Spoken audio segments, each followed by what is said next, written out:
Welcome to Lecture 5. Today we dive into the powerful neural architectures behind modern English-Urdu translation. Building on our previous lectures on language structure, translation history, evaluation, and data, we now explore how models like transformers bring it all together to create fluent, accurate translations. Why neural? Neural machine translation, NMT, replaced the older rule-based and statistical models by offering an end-to-end learning system. These models: 1. Understand context. 2. Capture long-distance word relationships. 3. Generalize better to new sentences. This is vital for English-Urdu translation due to their structural differences, like English's subject-verb-object, SVO order versus Urdu's subject-object-verb, SOV. Core architecture: encoder-decoder plus attention.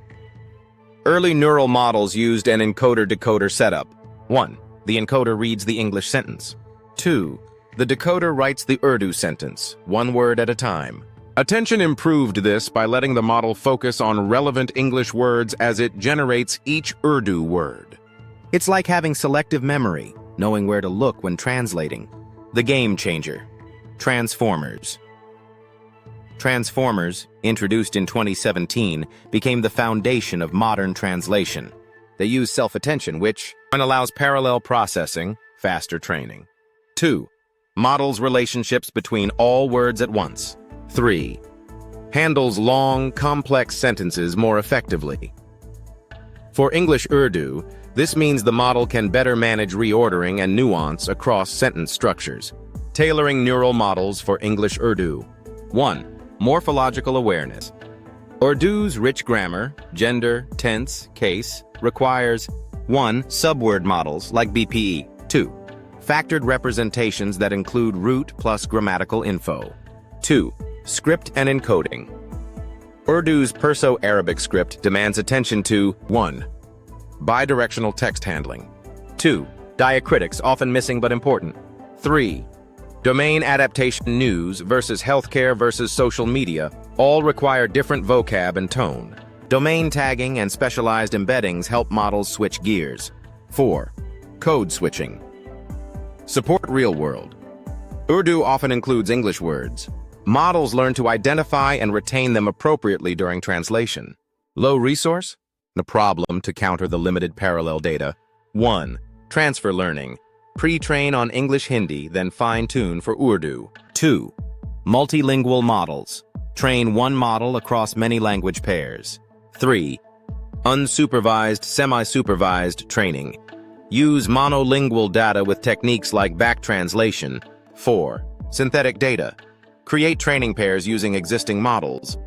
These strategies give smaller datasets more impact. Architecture innovations: efficient transformers. Smarter attention patterns, like sparse or linear, reduce cost without hurting quality. Pre-trained language models. BART, MT5, and MASS offer massive boosts by pre-training on many languages before fine-tuning for translation. Non-autoregressive models.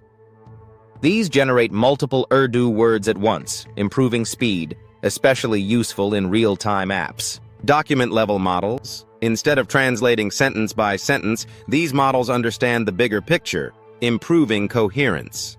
Multimodal models. Some architectures use both text and images, or voice and text. Great for subtitles, video translation, or voice assistance. Implementation. Matching models to missions. Different applications require different setups. 1. Mobile apps.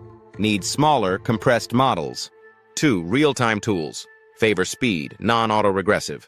3. Legal medical. Demand precision, domain-specific tuning. 4. Offline use. Benefit from larger models with batched processing.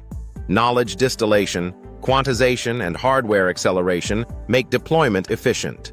Future outlook. Emerging trends include: 1. Massively multilingual models like NLLB 200. 2. Neuro-symbolic systems that blend neural and rule-based approaches. 3. Adaptive translation, personalized by user or domain. 4.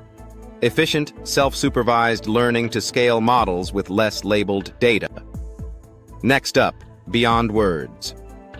In our next lecture, we'll explore how translation systems go beyond literal meanings to capture culture, emotion, idioms, and context. Thanks for joining. Keep exploring and keep bridging worlds.